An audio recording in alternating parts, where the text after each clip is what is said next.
Seeds of Consciousness. The Inner Garden. There is a simple way to picture the mind that makes sense of why certain moods return, why some habits feel stronger than our will, and why a single kind word can change an entire day. Thích Nhất Hạnh calls it the teaching of store consciousness. In plain terms, he asks us to imagine the deepest layer of our mind as a garden, a rich soil that keeps every kind of seed we have ever received, the tender seeds of joy and trust, the sturdy seeds of patience and insight, and also the rough, thorny seeds of anger, fear, and despair. As he explains in Transformation and Healing, this store holds the totality of seeds, preserving them quietly until conditions allow them to sprout. Nothing is discarded, nothing is wasted. The store remembers. In this image, our everyday thinking mind is like the house that sits beside the garden. He often calls it the living room. It is where a seed becomes visible as a mood, an impulse, a thought, a perception. When a seed in the soil is watered by what we see, hear, touch, and think, it springs up into the living room as a mental formation. If the sprout is joy, we suddenly feel light in the chest and warmth in the face. If the sprout is irritation, we feel tightness in the jaw and heat in the throat. Either way, the same movement has happened. A hidden potential became a visible experience. This model is not abstract philosophy for monks alone. Anyone who has ever felt a surge of irritation after reading harsh comments online has already witnessed watering a seed. Anyone who has watched a small act of kindness change the tone of a hard morning has also witnessed watering a different seed. The garden is alive. It responds to attention. And because it responds, it can be healed. As Thích Nhất Hạnh says in Transformation and Healing, we become gardeners of the mind. We choose which seeds to water, which sprouts to embrace and calm, and which to let rest undisturbed. With patience, the whole field changes. What modern psychology calls learning and conditioning fits easily in this garden. Experiences leave traces that make similar experiences more likely to arise again. Each time we ruminate in anger, the anger seed grows a little stronger. Each time we return to the breath and recognize a small goodness, the mindfulness and gratitude seeds grow a little stronger. In this way, the Buddhist image meets cognitive science without friction. The difference is that Thích Nhất Hạnh gives us a warm, workable language. We do not need to master technical terms to change our lives. We only need to remember that there is soil, there are seeds, and there is water. And our attention is the water. Seeds and sprouts. If store consciousness is the soil, then seeds are our possibilities. Some were handed down to us by our ancestors, temperaments, reflexes, and the traces of old joys and old wounds. Some were planted by culture and education, messages about our worth, the pace of life, the meaning of success. Many are planted every day by what we choose to consume: conversations, images, music, silence. Thích Nhất Hạnh emphasizes in Transformation and Healing that the store is not moral in itself. It simply contains everything. A seed is just a seed. It is our relationship to it, our tending, that makes the difference. When conditions are right, a seed manifests in the living room. The technical word is arises, but we could just say it shows up. If a friend praises our effort, the seed of confidence may sprout as ease in the body and a generous impulse toward others. If a driver cuts us off, the seed of anger may spring up as a hot, sharp story in the mind. When a seed is manifest, Thích Nhất Hạnh calls it a mental formation, a concrete wave on the surface of our awareness. Crucially, every time a seed sprouts, it is strengthened. When the wave subsides and returns to the sea of the store, it returns with more energy than before. This is why loops of worry can dig deep channels, and why steady moments of calm can gradually become a new baseline. This is also why the practice of mindfulness is so decisive. Without mindfulness, seeds are watered by accident. An argument at work waters resentment for hours. A string of alarming headlines waters fear without pause. Environmental noise becomes internal noise. With mindfulness, watering becomes intentional. You can notice that a fear seed has sprouted and breathe with it instead of feeding it more fear. You can notice that a tenderness seed has sprouted and stay with it 5 breaths longer, giving it real nourishment. In his words, diligence means we allow wholesome seeds to arise often and to stay long, and we help unwholesome seeds either remain quietly asleep or, if they appear, we embrace them so they settle back down without gaining extra strength. This does not mean pretending that difficult seeds do not exist. On the contrary, a mature gardener knows the whole plot: roses and thistles, herbs and nettles. Thich Nhat Hanh is careful here. He never asks us to exile anger or shame or grief. He asks us to recognize them as seeds and embrace them as sprouts, because fighting a sprout only breaks stems and scatters more seeds. In Transformation and Healing, he speaks of anger as a crying child. The practice is to pick the child up. Recognition is the first, most healing water. Embrace is the second. There is another subtlety to this teaching that protects it from becoming rigid. Seeds do not exist in isolation. They inter-are.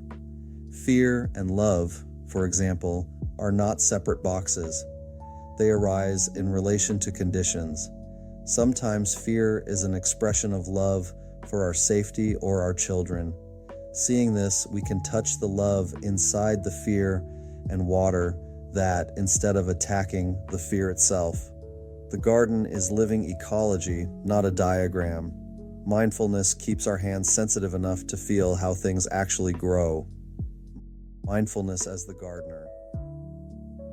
If the store is the soil and seeds are our possibilities, mindfulness is the gardener, the warmth of attention that recognizes what is there and offers appropriate care.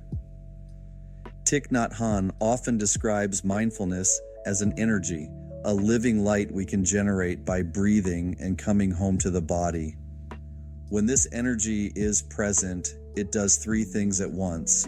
It recognizes what is happening, it embraces what it recognizes, and it gives that recognition and embrace long enough for understanding to emerge. Recognition is simple and profound. It sounds like this. Breathing in, I know irritation is here. Breathing out, I smile gently to my irritation. Those are not slogans. They are exact descriptions of what to do. Saying, I know irritation is here, turns a blurry discomfort into a named visitor. Naming calms because it restores a sense of relationship. You are no longer lost in the weather. You are standing under a tree, aware that a storm is moving through. Embrace is the next movement. This is where the gardener's hands matter. To embrace is to hold a sprout, so it does not uproot the whole bed. It is an attitude of kindness directed inward. Thich Nhat Hanh's guidance is concrete. Hold the difficult feeling with your breathing the way you would hold a crying baby. Close, steady without scolding.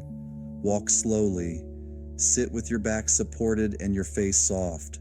When the mind starts to explain or defend, return to the breath and the simple fact: a strong seed has sprouted. I am here with it. As minutes pass, the energy of mindfulness wraps the feeling in warmth. Often the wave begins to settle on its own because it has been fully seen. Understanding is the fruit that ripens after enough warmth. It is not analysis, it is insight into causes and conditions. Perhaps you see that your anger rose after 3 nights of poor sleep. Perhaps you recognize an old sentence from childhood echoing beneath your shame. Perhaps you notice that the other person's harshness came from their fear, not from your failure. Insight does not excuse harm or erase hurt. It makes room. And when there is room, new choices become possible: to speak more gently, to rest, to set a boundary, to apologize, to ask for help. As Thich Nhat Hanh writes in Transformation and Healing, Mindfulness and concentration allow deep looking, and deep looking gives rise to liberating understanding. That understanding is the true water that transforms the field. 2 practical points from his teaching keep this gardener strong. First, mindfulness itself is a seed. Every time you practice coming back to the breath, you make it easier to come back next time. The store learns that returning is safe. Second, conditions matter. If you wake up and pour an hour of alarming news into your mind before breakfast, certain seeds will be watered whether you intend it or not. If you begin the day with 3 conscious breaths, a glass of water, and 2 minutes of quiet walking, different seeds receive the morning. This is not moralism, it is agriculture. What you plant and water will grow. Transformation at the base. There is a phrase in this tradition that points to the deepest hope of the practice, transformation at the base. It means that the very ground of our mind, store consciousness itself, can be reoriented. We are not doomed to be ruled forever by the strongest old seeds. With time, care, and insight, the entire field becomes more balanced, more lucid, more trustworthy. Thich Nhat Hanh explains in Transformation and Healing that as mindfulness and understanding pervade the store, its basic function matures into what the tradition calls great mirror wisdom, a mind that reflects things as they are, without distortion, and responds with compassion. In ordinary language, this transformation looks like steadiness that doesn't depend on perfect circumstances. It looks like the ability to feel anger and not be driven by it, to feel fear and still take a wise step. It looks like humility that is not self-hatred and confidence that is not aggression. It looks like a daily life where you are quicker to notice goodness and slower to take the hook of reactivity. The garden still contains every kind of seed, but the balance of sun and water has changed. The weeds no longer dominate. The soil itself is richer, and the roots of compassion run deep. This kind of change is possible even in the face of old wounds. Many of us carry seeds of trauma that sprout as panic, numbness, or distrust. Thich Nhat Hanh is gentle here. He never tells us to force healing or to practice alone when the waves are too strong. He advises resting the body, seeking the steadying presence of community, and using very small, concrete anchors for mindfulness. A single in-breath, the sensation of the feet on the ground, the contact of the hands. Over time, as the mindfulness seed grows, difficult seeds can be held with more safety. The point is not to erase them, but to relate to them with enough warmth that they no longer rule the house. Modern clinical frameworks echo this. Therapies that emphasize body awareness and present moment attention teach the nervous system to downshift from emergency and to tolerate wider ranges of feeling without collapse. From the perspective of the garden, this is simply training the gardener, strengthening the mindfulness seed so it can stay with big sprouts without getting uprooted. The transformation is not a dramatic conversion. It is a quiet, steady re-education of the soil. Thich Nhat Hanh also emphasizes that understanding the interbeing of seeds is part of this base-level change. When you see how anger contains a wish to protect, you can touch the love inside it and water that love instead. When you see how sadness contains fidelity to what mattered, you can touch the gratitude inside it and water that. When you see how another person's harshness contains their fear, you can set boundaries without hatred. In this way, insight reorganizes the whole field. The store becomes hospitable to wisdom. Tending the collective field. We never garden alone. Our personal store consciousness is woven into the store of our family, our community, and our wider culture. This is not mystical talk. It is a sober recognition that seeds pass between us constantly. A household that speaks appreciation out loud waters seeds of trust in each member. A workplace that prizes speed and contempt waters seeds of anxiety and defensiveness, a society saturated with images of scarcity and humiliation, waters seeds of craving and aggression on a mass scale. Thich Nhat Hanh is clear about this in many teachings. The environment we build is a continuous act of seed watering. The hope in this is immediate. If one person in a room takes a conscious breath and speaks with kindness, different seeds begin to sprout in everyone present. Calm and respect are contagious, so are cynicism and panic. In this sense, mindfulness is never private. Each time you water patience in yourself, you add patience to the common store. Each time you water understanding in a conversation, you make it more likely that understanding will be available to others later. As he likes to say, one mindful person can help a whole boat cross a river. This collective dimension also invites responsibility in our consumption. The shows we watch, the platforms we scroll, the headlines we repeat out loud, these are irrigation systems. They do not only water our seeds, they water the seeds of anyone within earshot. This is why Thich Nhat Hanh links store consciousness to right consumption. To consume with mindfulness is not to live a narrow life. It is to ask with care, which seeds am I watering in me and in us? The answer need not be severe. It can be as simple as putting down the phone for the first 10 minutes of the day and greeting your household with a real presence. It can be choosing a walk with a friend over one more hour of agitated news. Small channels carry a lot of water. Community practice matters for the same reason. A sangha, a circle of people committed to mindfulness, creates a microclimate where wholesome seeds are watered on purpose.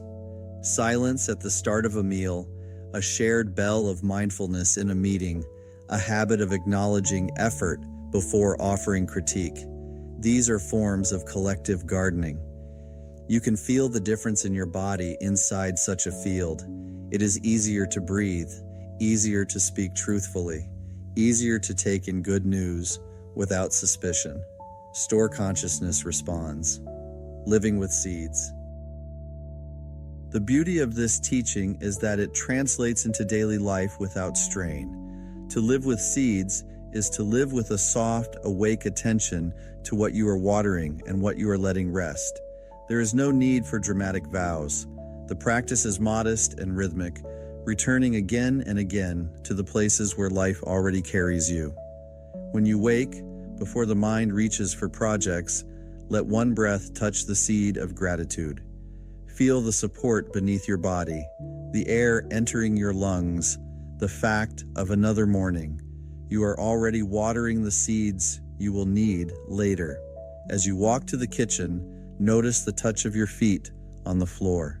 Thich Nhat Hanh often says to walk as if you are kissing the earth with your feet. This softens habit energy and waters peace. The steps themselves are the practice. You do not have to get anywhere to benefit. When irritation sprouts during the day, name it quietly and breathe with it. Hello, my irritation. I know you are there. Let your shoulders drop a fraction. Let your jaw loosen. You are already changing the field by greeting the sprout instead of becoming it. If possible, take a few slow steps or feel the wash of water on your hands at the sink. Simple physical anchors help the gardener stay steady. When kindness appears, stay with it a little longer than usual.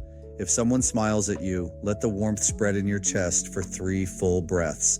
If you finish a task, feel the relief and clarity for a moment instead of rushing past. This is not indulgence. It is deliberate watering of seeds you want strong. When you eat, remember, even for a single mouthful, that the bread in your hand contains fields and rain, the sun and the hands of many people. Eating with this awareness waters gratitude and interbeing. The body will tell you when it has tasted enough of this recognition. You do not need to force it. When you speak, choose words that water understanding in the person you address. Thank them specifically. Ask a real question and listen to the answer. In the art of communicating, Thich Nhat Hanh reminds us that words are food. Offer nourishing food. With practice, this becomes a habit that strengthens the whole household. When the day closes, let the last thing you water be quiet. Sit or lie down and feel one complete breath.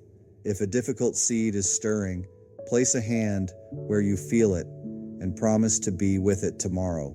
Store consciousness responds to promises kept. As nights accumulate, the base changes. You will wake more often already inside a calmer field. None of this is complicated. It is, however, revolutionary. It grants you sovereignty over your inner life without denying your history or your circumstances. It recognizes that you cannot choose which seeds you inherited, but you can choose how you tend them. It acknowledges that fear will arise and anger will visit, and it gives you something useful to do when they do. It honors joy as a seed that grows by attention. It shows you how to love, not in abstract feeling, but in the daily water you pour. In the end, the teaching of store consciousness returns us to trust. The soil is generous. It remembers everything, but it is not resentful. It is ready to be cultivated at any hour. Thich Nhat Hanh's confidence in this comes from decades of patient practice and from a lifetime of watching people change. He says in Transformation and Healing that transformation at the base is not an ideal for saints. It is the natural outcome of steady, compassionate tending. We can do this. With a breath, with a step, with a kind word, we are already doing it. And as we do, we find that the garden is larger than we thought. The seeds we water do not stop at the fence of the self. They cross into the fields of our families, our neighborhoods, our workplaces, our nations. Every act of mindful watering is therefore an act of engaged love. Every time you help an unwholesome seed settle without extra food, you place less of that seed into the common air. Every time you keep a wholesome seed alive a few breaths longer, you offer its fragrance to anyone who comes near. In this way, the quiet work of one person tends the world.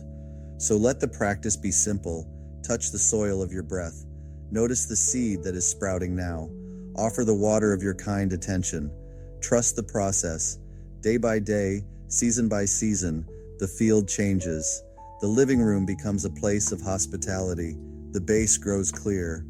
And the person who moves through the world from such a field, steady, warm, awake, becomes what Thich Nhat Hanh calls a continuation of the Buddha, a walking invitation for others to remember their own garden and the hands with which to care for it.